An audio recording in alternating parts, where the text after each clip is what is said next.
him now.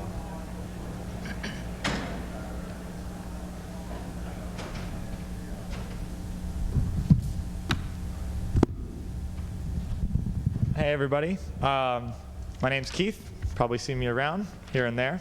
I'm gonna let you guys know of some interesting information. We are releasing the Black Hat feedback system. So when you need to offer feedback on how you feel about different speakers or training, or if someone mumbles, any of the various feedback issues you'd like to present to us, we have a new way to do that. So we're going to have these pink sheets floating around. They're also going to contain some wireless information, the MAC addresses of a lot of the machines, the IP addresses and MAC addresses of the gateway, so that you can avoid all of the potential attacks.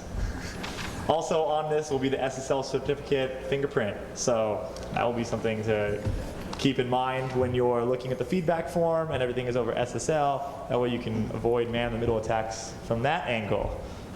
Be careful that you are not art poisoned when you go that way. Also, the username and password for the feedback system will be on the receipt portion of your badge. So if you take the badge and you flip it over on the back side of where the receipt portion is, it will have a username and password, and it's on the bottom, and you can use that to log in, and once authenticated, then provide feedback for any trainers. And you can repeat and go back in and change your feedback and continue to provide it throughout the show. Anyway, thank you a bunch, and there you go. Anybody who doesn't have a copy of the slides and would like them, you could just raise your hand and Chris will come around and give you a copy of them. Because they're not in the big book.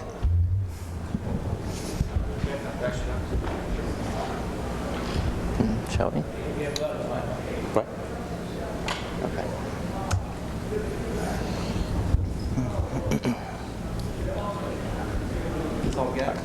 What? Oh, yeah. There should be more in that box as well. Excellent. Okay, while they're coming around, we'll get started. I'm not wearing a mic, so if you can't hear me, feel free to just shout and I'll pick one up. Also, throughout the presentation, feel free to interject with questions. You can just raise your hand or shout out if you prefer, and we'll take those in turn. We'll also have time for questions at the end, so you can save until then or come up to us at the end and we'll answer your questions then.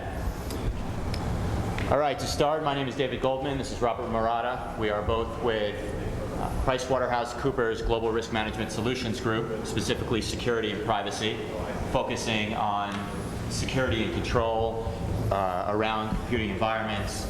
And specifically today, we'll be focusing on privacy regulations and how those affect the way that we do assessment and design and implementation of security controls over computing environments.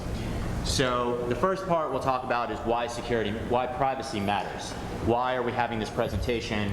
Why do we care at all? How is it going to affect the way we go about doing our business? The guys in the framework that we'll be using throughout this is GLBA, the Gramm-Leach-Bliley Act, and we'll be using that as the top level overall regulation, and we'll trickle down from there. That'll include the interagency guidelines. And then what we're going to do is basically look at 3 different scenarios. The first will be an outsourced web hosting environment. The second will be an internal network, data flowing within a company. And the third will be data moving beyond the perimeter of a company to third parties and other entities. And what we're going to do is see how we need to look at those in a new light based on privacy regulations. And then we'll just wrap everything up at the end. We should probably start this conversation off just by talking about why we're even here today. Why are we talking about privacy?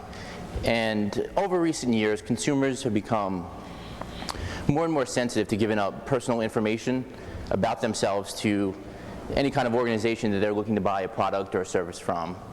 And they're worried about what organizations are going to do with this data. They want them to handle their data in a responsible way. So, it's also,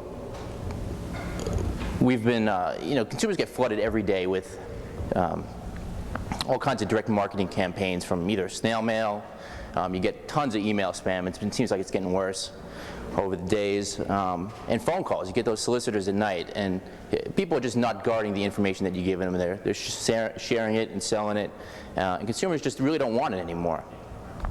So the government's kind of paid a little bit of attention to what's been going on and the consumer desires, and they've come up with a number of new regulations out there at the federal level. Things like Gramm-Leach-Bliley Act, which applies to financial services institutions.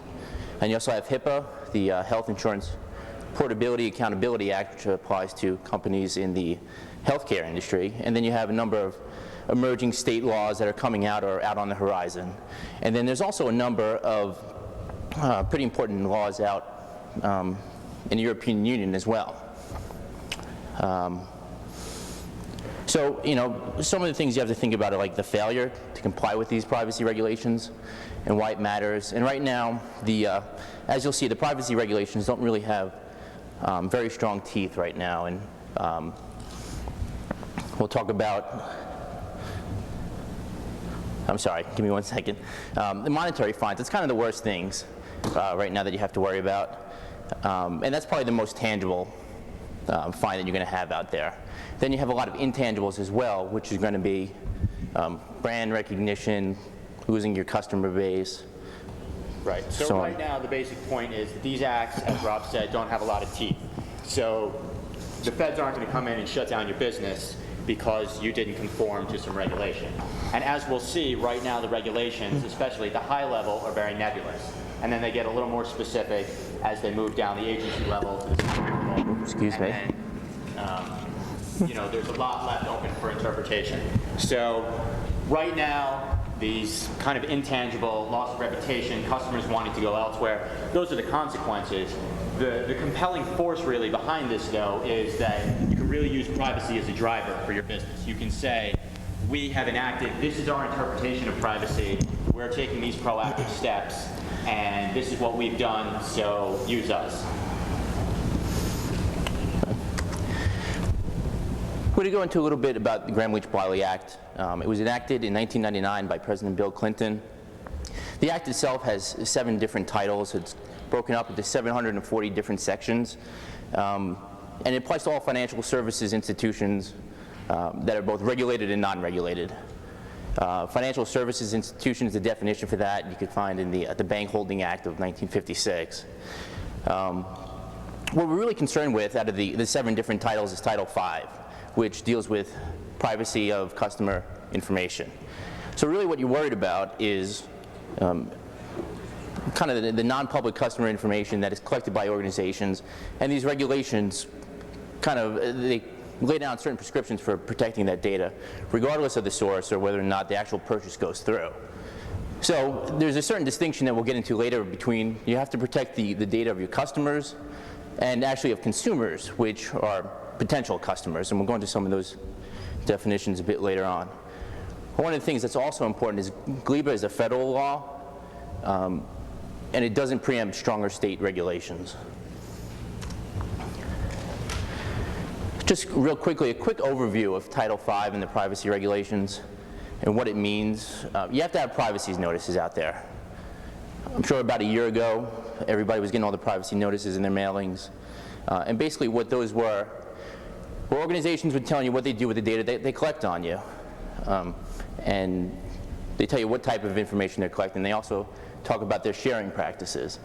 What these privacy notices are designed to do is inform the consumer that, yes, this information is being collected, and if we are going to share it with organizations that are not affiliated with us, we have to give you, the consumer, an option to opt out of our sharing practices so your information won't be propagated out.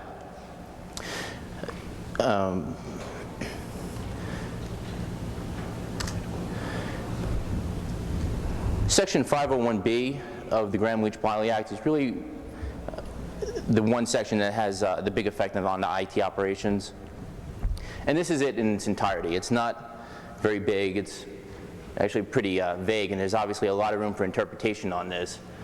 And there's really the guidelines out there on what this actually means to IT operations. You can see it's fairly nebulous.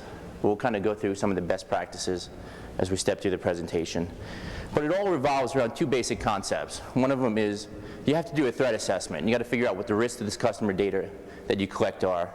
And then you have to take certain steps, different or technical, administrative, and physical safeguards to protect the security and confidentiality of the data that you have.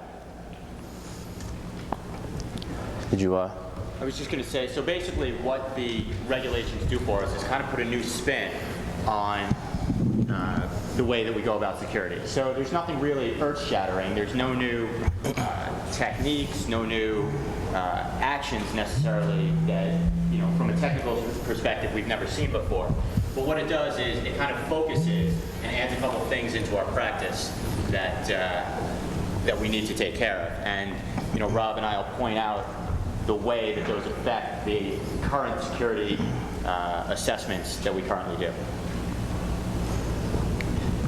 If you look at the Gramm-Leach-Bliley Act, you have your 7 different sections, and again, we're talking just about Title V, which deals with consumer privacy. And the first part of Title V, if you look at the definition, it basically requires your different regulatory bodies to go out and set their own standards for those entities that they do regulate. So for instance, you could see the SEC, which is responsible for regulating the banking industry. They've come up with Regulation SP, and that's a final regulation. And it kind of lists out, okay, this is what we think Gramm-Leach-Bliley means. And it gives you a little more detail on what to actually look for as far as standards for protecting information. The FTC and the NCUA, they also have very similar final regulations out there. The state insurance companies, there again, they have to come up with their own standards and implementation for complying with Gramm-Leach-Bliley. And so far, the only state that's done so is New York State. And they have this New York State Regulation 173, which is their interpretation. The interesting point of this is, you have the potential for 50 different state laws and different interpretations on what a security program should look like. Right now, they're kind of all using the same model, but for those large organizations that do operate in all 50 states and overseas, they might have a number of different requirements they might have to comply with. The one we're going to focus on for pretty much the remainder of the session is the federal banking agencies and the interagency guidelines that they've issued. So far, they're the most complete interpretation as to what a security program should look like. And you can see that when we step into it, you'll see that they're still pretty vague. I mean, they cover things at a high level, but the whole ruling, it's designed to be like a one-size-fits-all. So there is a lot of interpretation open. Could you?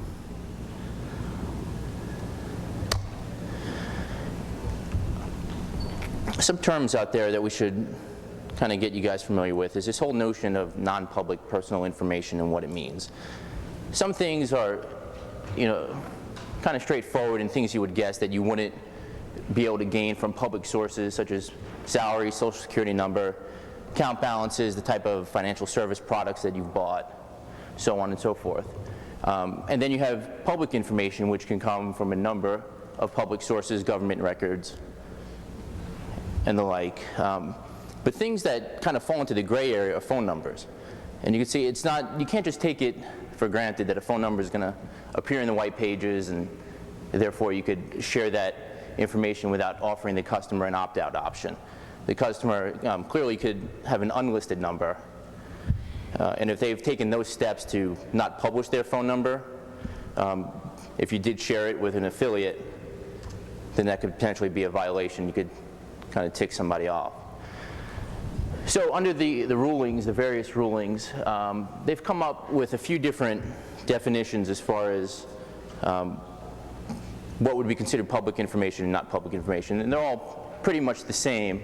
There's slightly different wording changes, but it comes down to the fact that whoever the company is that's going to do the sharing of information, they have to do a certain amount of due diligence to see if that information was in fact taken off public records.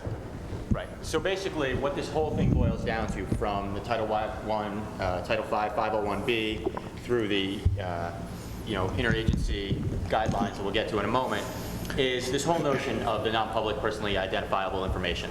So these are, when you go to websites and you fill out form fields, what's happening with that information if it's non-public.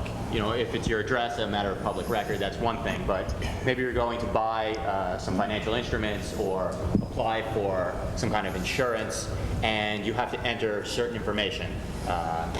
So how is that handled? Where does it go? And the basic whole idea is we need to look at that information and how it flows through the entire system. So from capture to storage, movement, archival, everything, we need to follow that data around. And you know, this part with the reasonable basis or the reasonable belief, which are basically the same thing, is basically saying, have the institutions gone to, you know, done their due diligence to make sure that that information is being handled properly. Question? Assume you have an account list of 500,000 accounts. Okay. And you're transferring that data somewhere, and that data includes a name, address, and potentially phone number. If you haven't masked that list for unlisted phone numbers, it's pretty much a safe assumption to say that you need to treat that as GLB sensitive, that entire list. Okay, so the question for everyone that's in here is basically if you've got some file or some record that has 500,000 accounts or some number of large accounts for many different people, and there's information in there that includes name, address, phone number, and you haven't masked out the unlisted phone numbers, does that entire entity need to be considered information that is covered under GLBA? The answer to that is yes. If you have any list made up of mainly public information, but you do have a component of, we'll call it privacy data, rather than saying non-public personal information, then yes, it does have to fall under those restrictions.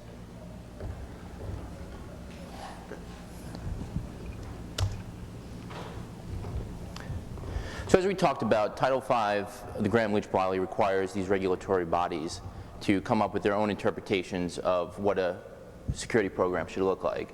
And now we're going to step through the interagency guidelines, which were jointly developed by the four banking regulators, which is the OCC, the FDIC, the Board of the Federal Reserve, and the Office of Thrift Supervision. As you can see, the overall objectives for an IS program is pretty much the same as GLBA. Do a risk assessment, find out what your threats are, take a look at what your controls are, and specifically look at those controls in light of where the customer data is lying. Your compliance date was roughly a year ago for this, for the federal law.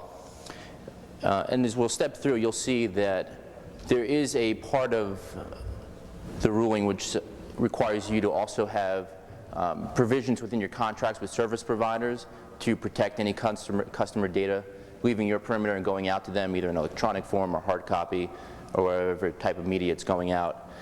And you have to have controls over this data as well, but for contracts that were in existence prior to July 1, you do have a 2-year grandfathering clause to get those IT provisions within those contracts as you update them. So basically at this point we had 501B, that was interpreted by all these regulatory bodies, SEC, interagencies, et cetera. They've come up with these guidelines that have kind of a framework for your IS program. And now you're getting closer and closer to the point where you actually need to do something and implement something and get to something at a technical level. And as we flow through the next few slides, you'll see what those actions we need to start taking on. Again, we already talked about this notion of having to assess the risk out there.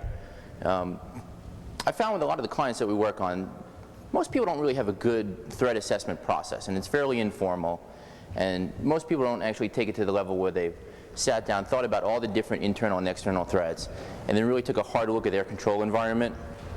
And that's kind of one of the first steps you need to do, specifically looking at where your customer data lies. And as we go through the various scenarios, we'll get a little more in depth on that. So you identify your risks. Sir? When you're doing these, when you're going through and doing an assessment of the client, at what point do you bring in their legal counsel? Okay. The question was, at what point we start doing these assessments, at what point do we bring in their legal counsel? You need some legal review of this law and then the current state law which that client interacts in. Typically, it's a matter of, I mean, most people go to their legal counsel first to figure out what laws they need to be in compliance with so we could tailor our focus. And from the IT side of things, we actually don't interact with the legal counsel all too much. Legal tends to get more involved when you start dealing with the actual development of the privacy notice, making sure it doesn't have too much legalese, and it's, you know, it's pretty straightforward English what it's saying as far as the collection and sharing practices. But it's definitely a good idea to get the legal counsel involved. Assess risk, we're assessing only technical risks? Yes, you're looking at the technical environment.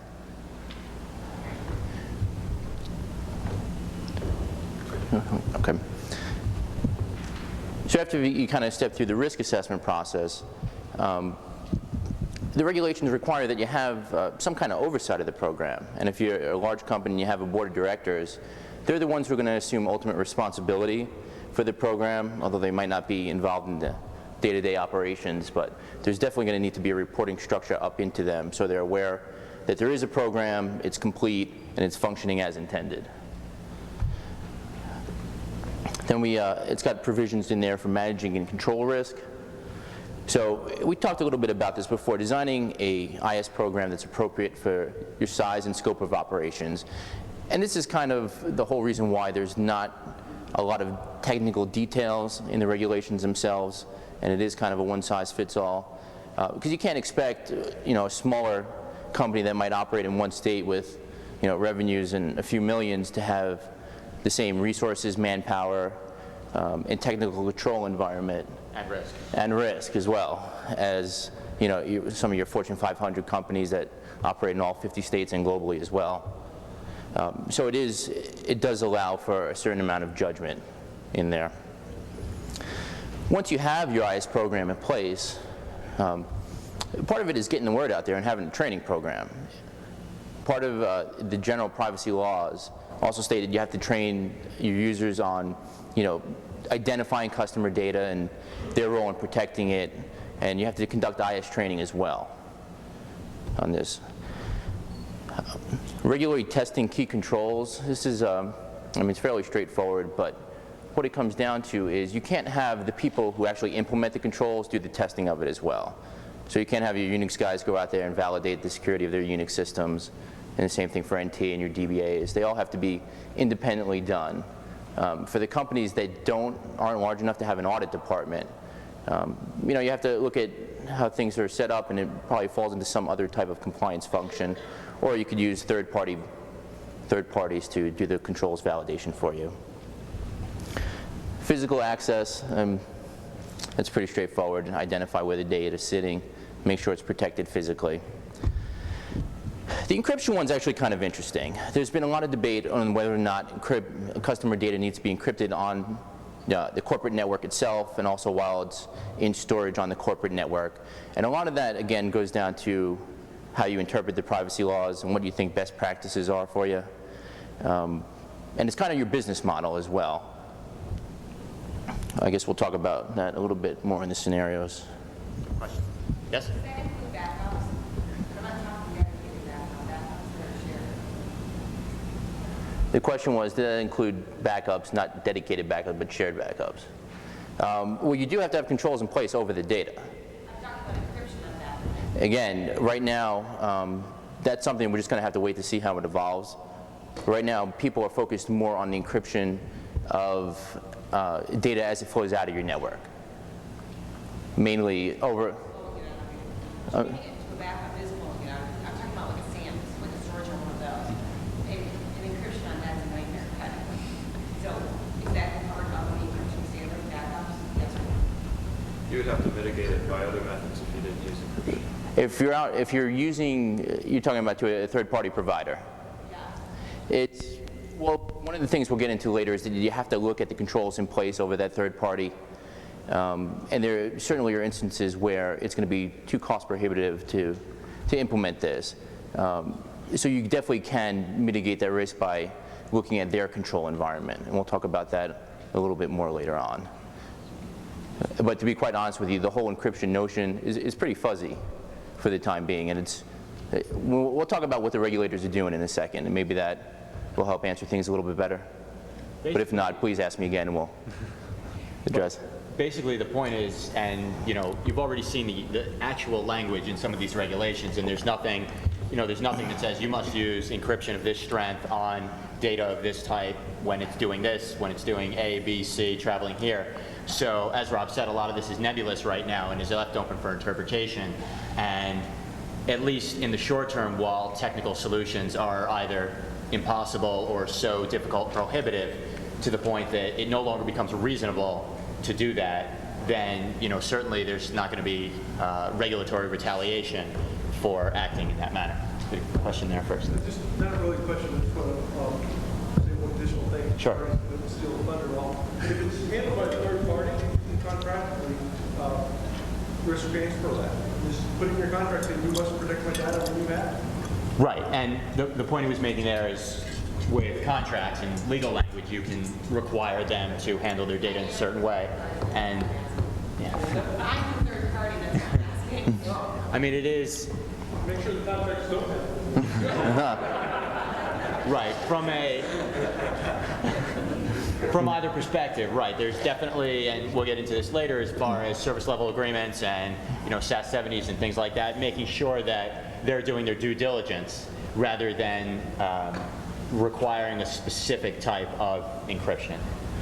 Yes. Just a comment you made earlier that you were primarily focusing on IT. I just wanted to bring up that you also have to pay attention to the business side of the enterprise, because that's where a lot of your issues will come up, particularly areas like marketing where they're, and I speak somewhat from experience, where you find people that are just glibly sending out lists of names and phone numbers. Sure.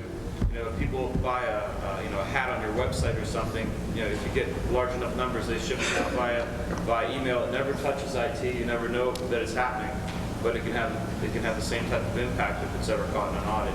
Right. So you really need to educate and see what's happening from your business process side as well.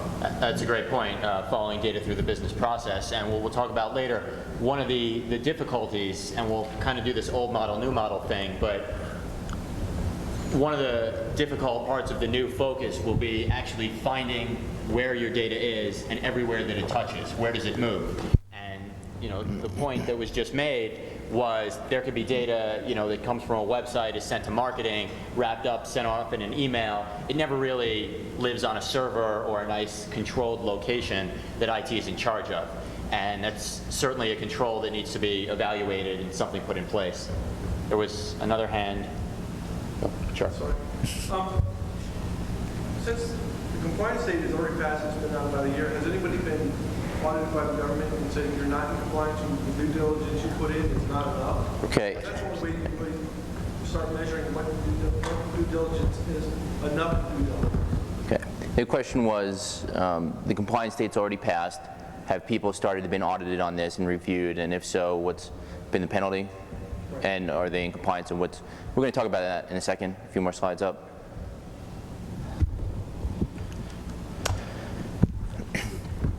Just continuing on with the managing and control risk, change control procedures, some of your traditional controls.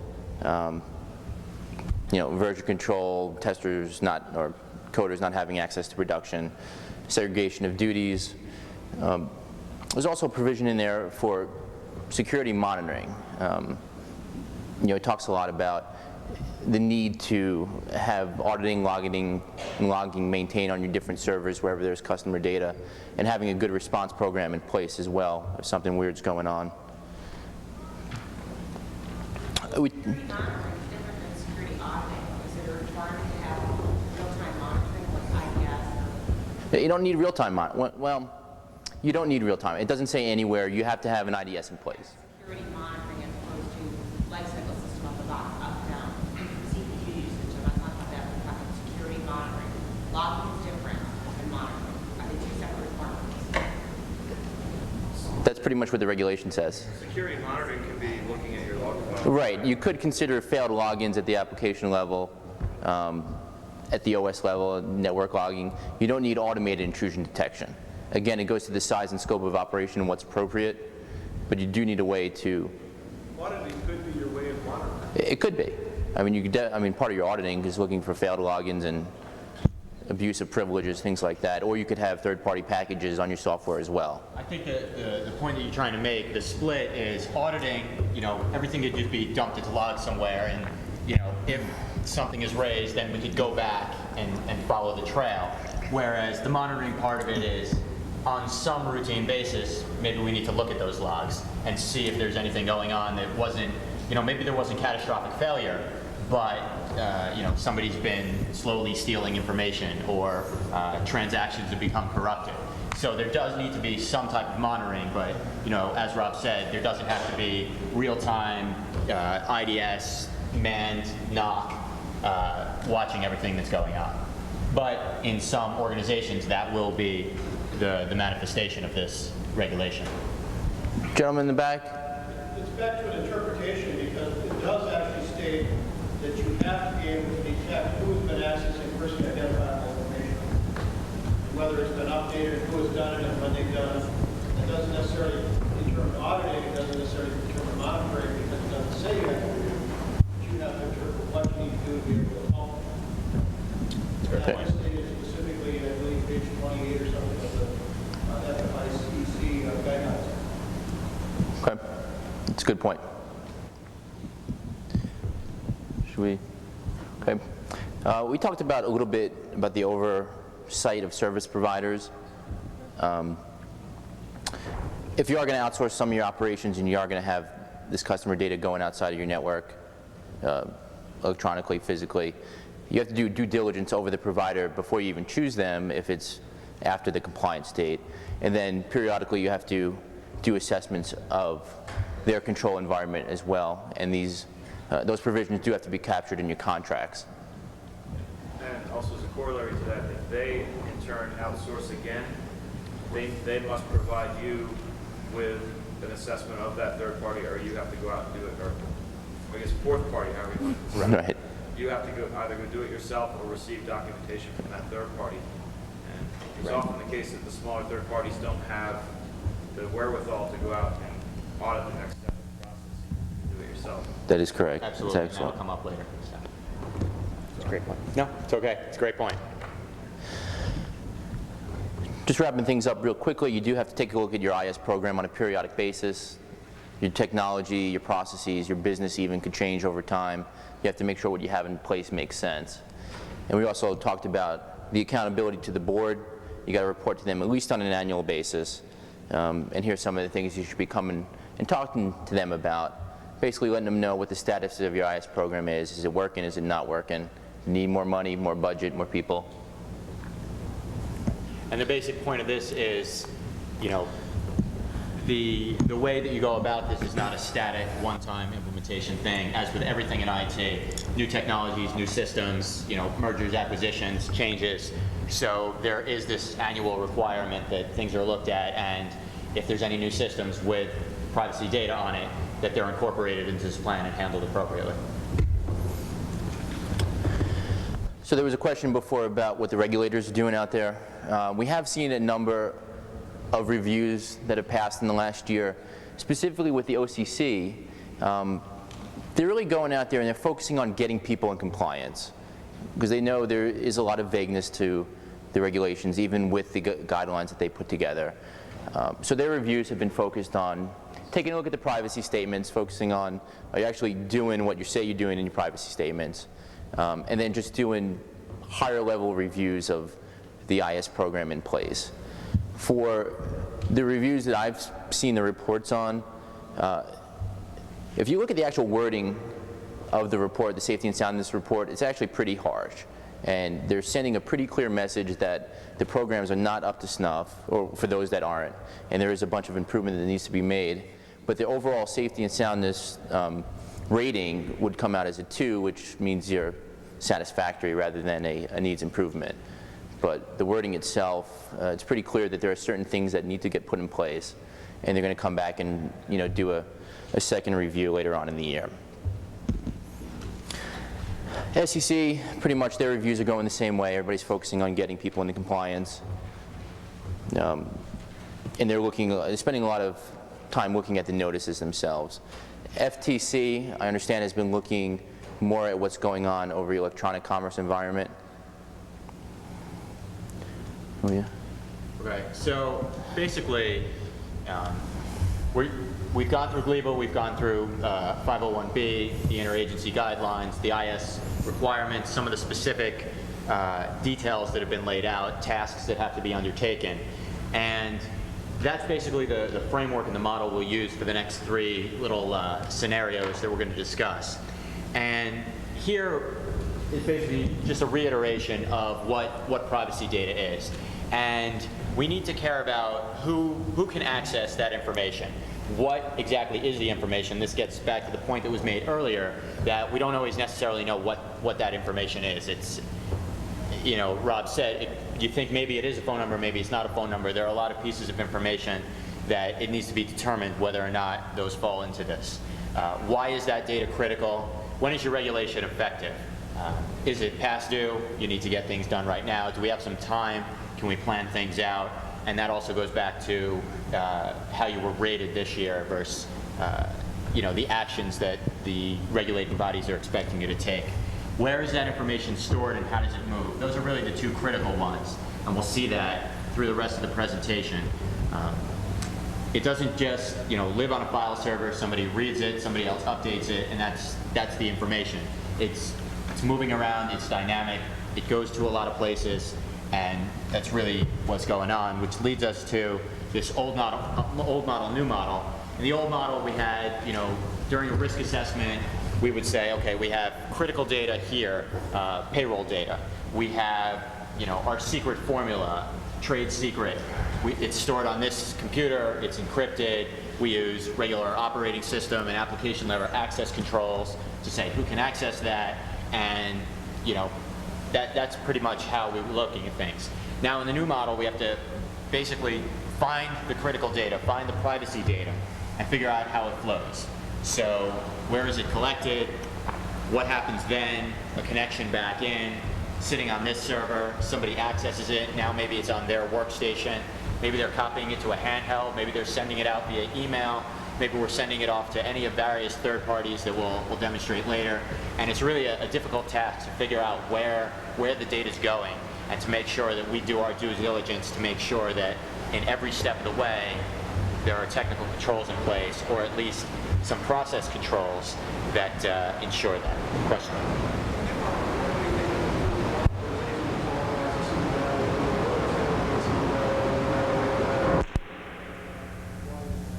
Well, we do. It's not in this.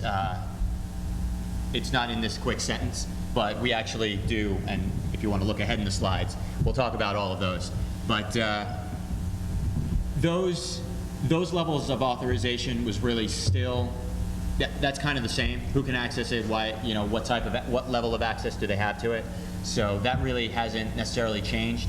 It's just the focus of where that occurs is what's changing. Do you want to? No, I think we're actually going to step into that in a few minutes. So, and as the second bullet says, secure all the network components. That will certainly include your authentication servers, whether they be domain controllers or NIST servers, whatever, what have you. So that'll all be in there. So getting into the life cycle here, basically do the assessment. What is our customer sensitive information? Where does it reside? How does it flow? And then when we get into the design, which is kind of the next step, which is the point you were just getting to, it's where should it be stored, and who should be able to access, and what type of access do they have? And that's certainly a key critical part of the process. And then from an implementation perspective, we have to do hardware level operating system and application access controls to meet those needs. And as was brought up earlier, sometimes from a technological standpoint, it will be too difficult to implement certain things, so maybe we have to look at other things. Maybe we need to look at the application on both ends rather than, you know, the data in transit, or look at the physical wire and make sure that that's secure. People can't come and tap into that line, rather than, you know, saying it's okay for people to tap into the line because the data is encrypted. So look at things, you know, a few different ways. So what we're going to do now is move into these three scenarios that we talked about, and we're going to put up some diagrams. Unfortunately, these are part of the presentation, so they didn't get printed out, but we'll basically put it up, we'll talk through it, we'll move through the scenario, we'll put another one up, we'll move like that. And if at any time you want us to go back to the diagram, just give us the say-so. Sure. Yep. It should be on the website, but yes, it will, and we'll make sure that the drawings are included. It should be on the CD as well. It just wasn't in time for the printed bound copy. If not, if you want to shoot us an email, we'll be more than happy to make sure you get a copy electronically. For the purposes of running through the scenario, we'll go through kind of a fairly typical client organizational setup where the corporate DMZ is run in-house. They use a hosting facility for their web application hosting, and then on their internal network they have their various business units. You know, some are profit centers, some are internal resources. They have vendor partners out there that they have customer data going out to. You have a remote user force out there, sales force with their laptops, which is a concern. And then you also have to worry about the connectivity of any of your satellite offices.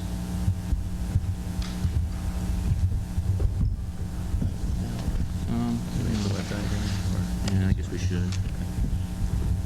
You could talk about it. Can I?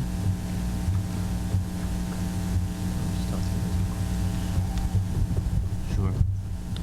When we start talking about scenario number one, typical web hosting environment where you have your internet routers going through your primary firewalls. Then you have your first DMZ layer.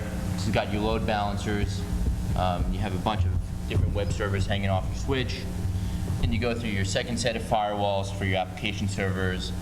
And then these are making calls to the back end on the corporate network. So if you can see it up there, the first two boxes, the red and the yellow, you could picture those out at the hosting environment, and then just the green box at the bottom being the backbone of the corporate network. And this is kind of the scenario that we're going to walk through for the next set of concerns. Okay. So basically our website is outsourced to a third party. They control and manage the web servers. And this web application that we built basically allows our customers, these individuals, to go and update or view policy information. They cause a transaction, but just as easily they could be requesting information, putting in privacy data to the website to request some kind of quote or more information about a product. And the point here is that this is the first entry point of the data into the system, right there from their browser over the internet to our web server. And then, as we saw in the diagram, the third party has a connection back into our systems to view, pull, update information, through databases, mainframes, all that stuff. So basically our concerns. The first thing is our site a virtual instance of the web server, or is it its own physical server? And in a lot of hosting environments, we don't necessarily concern ourselves with this, but if we're virtual instances on the same physical web server, then you really need to know about the viability and security of other people's applications. Because if someone that has nothing to do with you, they just happen to use the same third-party web hosting, and they're on the same physical server, if they write a poorly coded web application and that gets compromised, that server is compromised, and now potentially your data is compromised. So, there are web servers out there, a single physical server that could host 200 different customer applications for different customers. And potentially you could have to worry about what 199 other separate entities are doing because your data is now on that one server. And in the past, yes, we cared about security, but we were more concerned about, is somebody going to break our application, or is somebody going to be able to break through the ISP's firewall and, get into our back-end network. So that's, it's a new spin on certain things. The second, are we segregated from other customers by VLANs or a separate physical network? So let's say we have our own servers. Now, is there a physical segregation that there would be no way for packets to flow from one of their breached websites to our site? Or is it just, there's some routers, there's some VLANs, and if somebody compromises those routers, then they have access to our site again. So it's not quite the same risk level as the first one, but it's certainly a concern there. And then now we also need to concern ourselves with the third-party web hosting facility themselves. What type of access do they have? What type of monitoring are they doing? Are they just doing pings to make sure that our web server is still alive? Do they have, are they doing full SNMP monitoring? Are they doing other type of remote control management? And, for all intents and purposes, they can have full administrative access to your server, which means they have access to the data while it's on that server. and they might not legally be allowed to have that. Yeah, I'd say, just carrying on what David was mentioning, you really have to know the control environment over at the third-party people that are providing whatever service for you, in this instance, your web servers. And you have to look at your method of gaining comfort over their environment. We talked a little bit about SAS 70s and the kind of report it is. The lady over there is shaking her head. SAS 70s, depending on who writes it and who defines the scope, it's not always perfect, and you might not get full comfort over the control environment itself.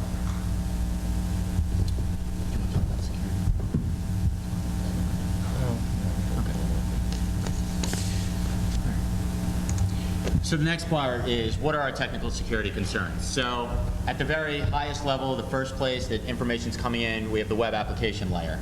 And all your web application vulnerabilities, I'm sure you guys have seen the books and been to the other presentations, and there's more tomorrow. Web application hacking is a very hot topic right now.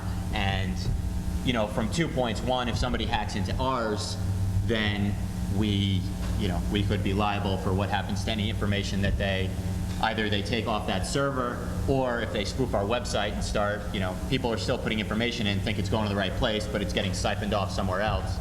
And then also, potentially, we have to worry about other people's web applications. And this is certainly a place where now we need to almost move privacy back into the development cycle and make sure that those people that are writing these applications think about the information that they're collecting, which loops back into the business requirements, and how they're handling that. Next level down, we have our web server software. So, IIS, PHP, CGI vulnerabilities, ASP vulnerabilities, all of those things at the web server level. A lot of times, people will focus on the bottom two rungs, operating system and network architecture design, but they don't necessarily say, we really need to sit down and look how we're building Apache. We really need to make sure we do all the things with IIS.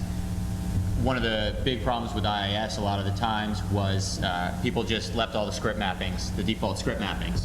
And had they gone through the due diligence of saying, all right, all we're running on this site is ASP and HTML, we don't need these 15 other extension mappings, let's remove them, tons of vulnerabilities that affected many, many people wouldn't have occurred. So that layer is often neglected in security. So there's that. Then we move down to the operating system. We have regular issues with Windows and Unix, configurations, services that are running, all of those things. Generally, companies have a pretty good base build, or at least a focus at that level. And then the network architecture and design. As we mentioned, from a VLAN or a physical perspective, how are those set up? Not only what traffic is allowed in, but what's allowed back out. Often outbound firewall rules aren't configured very well, especially, say, between the first and second tier. They're just a little too loose. So that's another place we need to concern ourselves with. Okay. So that's pretty much the first scenario. Hopefully it was kind of clear a new spin or a new way we need to look at that flow. It'll become much clearer why it's more confusing now from this diagram, which will take us through the second and third scenarios. And Rob will go through that right now.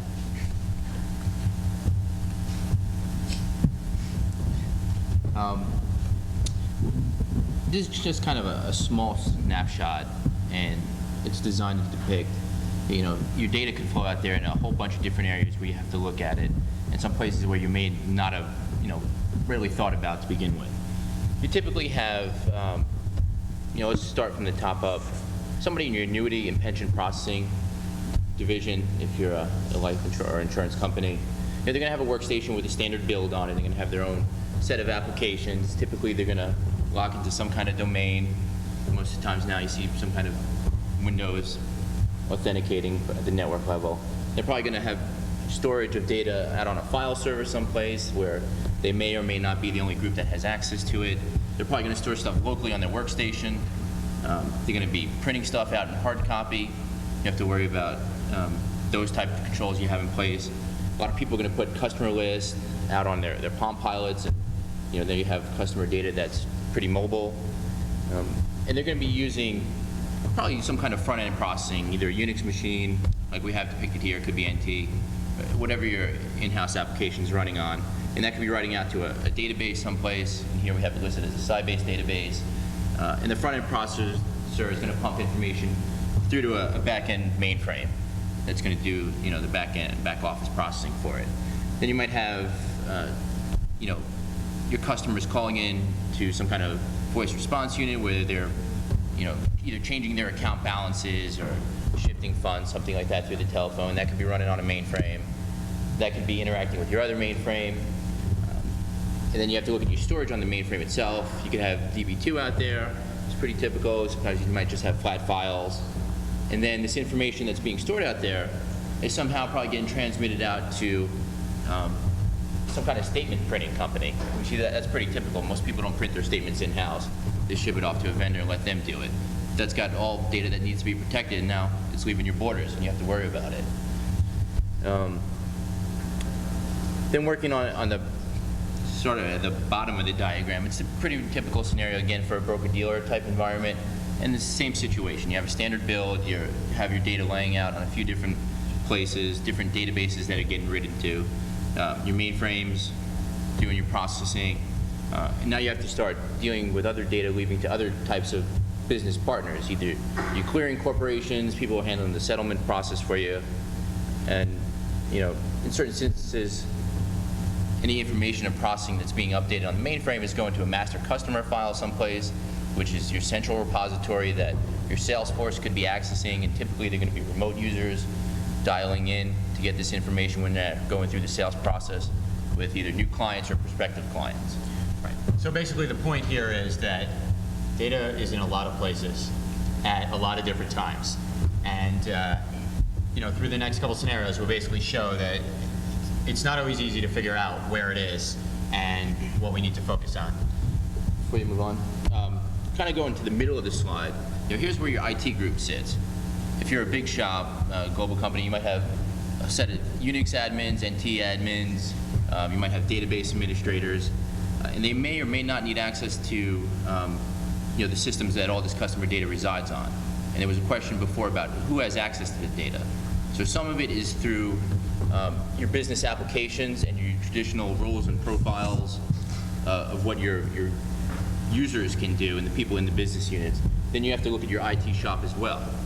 And if you're a large company with pretty big operations, you're probably going to be held to a pretty high standard as far as what your IS organization should look like. And then you might get into the argument of where encryption is needed. For the databases, depending on what your business model is, you may have to encrypt certain rows in your database where the customer data is residing. Again, it kind of goes down to your business model and how your developers and your maintenance people are aligned with the business units, if they are, or if it's just a big shop that has access to all your different processing environments. It's very non-trivial in large databases. Exactly. But if your business model is, well, this database, or all the people focusing on the life stuff, I have certain developers and database people and Unix admins focusing on just that stuff. You could say, okay, they're aligned with that business unit and only that business unit, so they don't have an excessive amount of access. So part of it does go to your business operations. Okay, so basically scenario 2 is our internal data flow. Rob covered most of this already, but basically the customer data is in a lot of different places, flown around the network, touches a lot of different applications, a lot of different systems, and it's often printed to hard copy for review, analysis, archiving purposes. And as we get through and see the concerns, the first thing we might care about is our actual authentication. So if we're authenticating to get access to certain systems, and those systems are housing or administering and have access to critical information, then maybe we need to start looking at stronger types of authentication.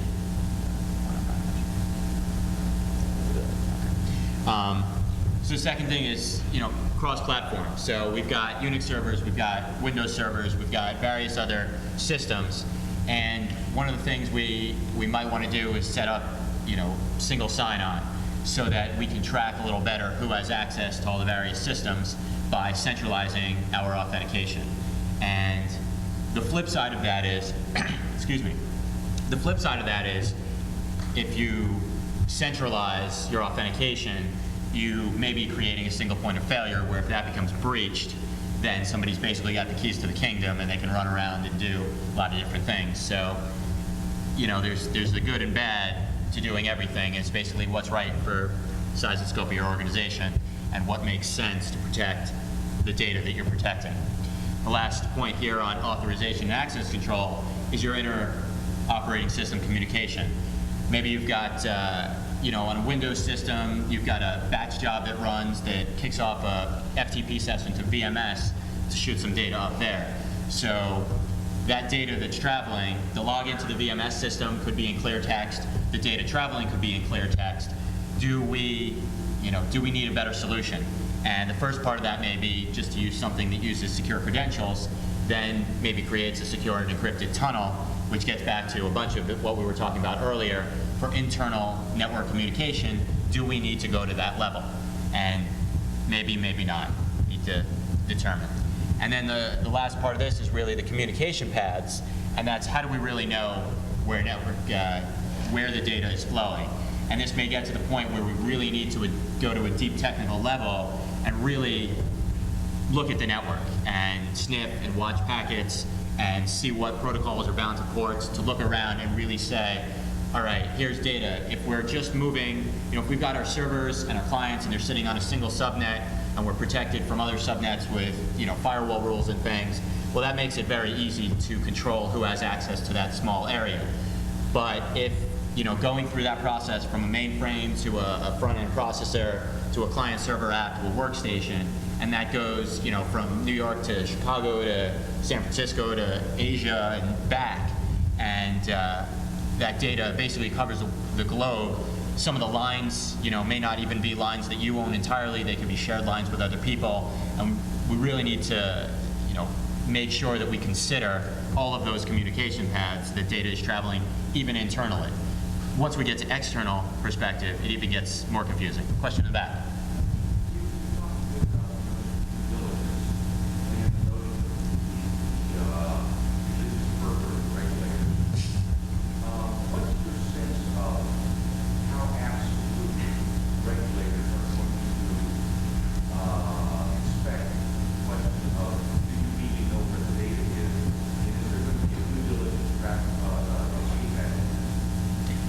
Okay, so the question basically is how much stress is there really going to be from a regulatory perspective to say to you, do you know where your data is at all times, and have you considered, you know, all of those points? That's basically the question. Yes? Well, the question is how much belief you're going to get. Like, I did due diligence, or maybe due diligence. I'm sorry, I just stopped the page.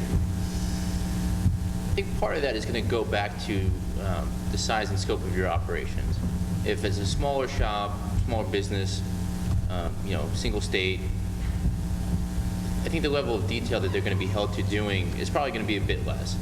You're definitely going to need to go in and be able to document what you looked at and how much you understand over the provider's control environment.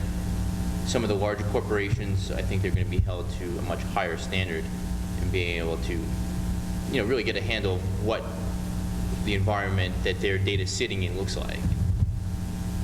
As far as how detailed the regulator is going to go, it's kind of up in the air right now. That hasn't really been something that they've addressed, and they haven't really given any indication as to, you know, what the nth degree of detail you need to go into over your service providers. And it also goes back to the point earlier of what are the repercussions, and some of those repercussions are, you know, the intangibles, but reputation, loss of customers, things like that. And, you know, it's kind of left up for you to determine whether or not that's critical enough to be covered. Question?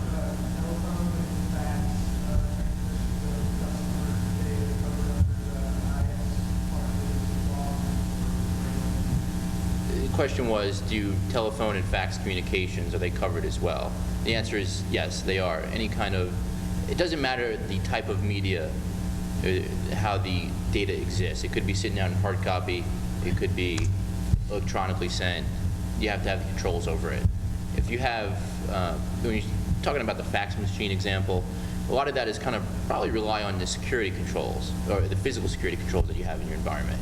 are they reasonable enough for what you have? If you're, again, a smaller shop, you probably don't need key card access that's periodically being reviewed or things like that. If you're a large organization,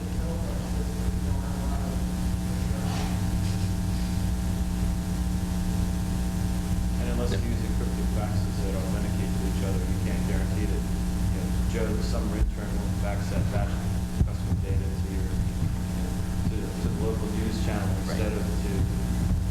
Absolutely, and some of the things just can't be technical controls. They have to be process and other non-tangible controls. That's not a problem, right? Technical background around that. In order for us to need the technical requirements on because like you said, it's have to go down to an ISP. I can tell you, I don't know these complicated experience runners. No, I don't know if they would rather than the little guys that chosen that because they're down because I'm less of Yeah. my response to that. There got to be some kind of technical guidelines on encryption standards, for T1 to get one, it's just the way it comes going on. I'm not so sure you want technical standards coming from the Gramm-Leach-Bliley. Part of all this is interpretation based on facades. They hand down a set of, you may not, beware what you ask for if you may not like it. And I've dealt with a lot of smaller vendors that tremble when they see just the site assessment document we send them. And we have to kind of say, well, look, we're going to interpret this based on your size. If you start having hard standards coming down saying you will encrypt this data where it sits, it could be a real bad thing, regardless of something. You have 4 databases or you have 400 databases. Right. Right, so you're going to have hundreds of different standards if you try to do it that way. So you're safer going with interpretation. Fair enough. So, yeah. And just to run quickly through the next one, basically just here, our printer secured is paper. Paper is just as important, which gets back to fax, phone call, same thing. Just because it's on a piece of paper and it's physically hard copy now, it's still the same data. And we need to worry about, sending it in our office, sitting it on a desk. Potentially the cleaning staff has access to all the files that are sitting out. Anything that was left sitting in a printer, anything that was left sitting in a fax machine. So, and then our third scenario, which is where it manages to get even more complex, is in dealing with third parties and data leaving your perimeter, leaving for printing, leaving for backup, leaving for other archival, leaving just for access and business relationships with other people where you're exchanging data. The first one here is also a unique situation. If you have independent field reps that deal with your data, but they also deal with the data of several other companies, you don't have control over the build of their laptop. You don't have control over whether or not they have a personal firewall. You don't have control over whether it would be possible for them to send data or manipulate data incorrectly between your network and somebody else's network. And then the last point that is often overlooked is when a lease expires on hardware, what happens to the data that was sitting on those drives? Is it truly wiped to the point where even a forensics analysis with EnCase or something couldn't get it back? Most of the time, that doesn't happen. And there have been some high-profile situations, at least in New York State, where you go to a government auction, buy 100 laptops for $500, and they still had the data on them, easily accessible. So, we certainly have several concerns about configuration or dial-up lines, how we're distributing tokens, who has access to them, how do we recover them afterwards, what do third parties do with their network connection? Maybe you're saying, well, they only need, they're only coming in to run this batch job. But the fact of the matter is they now have an account on your network, they have a line into your network, there are firewall rules that at least let some information back and forth. What are they really doing with that? How are the routers and firewalls configured? And then I think we've certainly talked about the last part here, how is data handled once it leaves our network? And then the point that was brought up earlier about their third-party connections, which now a fourth party to you. A lot of people don't think about that, but what happens with them? What if they're subcontracting? What if they have business partner relationships? And somewhere umpteen relationships down the line, somebody can still get back into that network and potentially see that information. And it requires, we have SAS70 up there, we've talked about shortcomings of that. There are a lot of other service level agreements and contractual things and things that the lawyers need to do to make sure that, proper CYA is performed.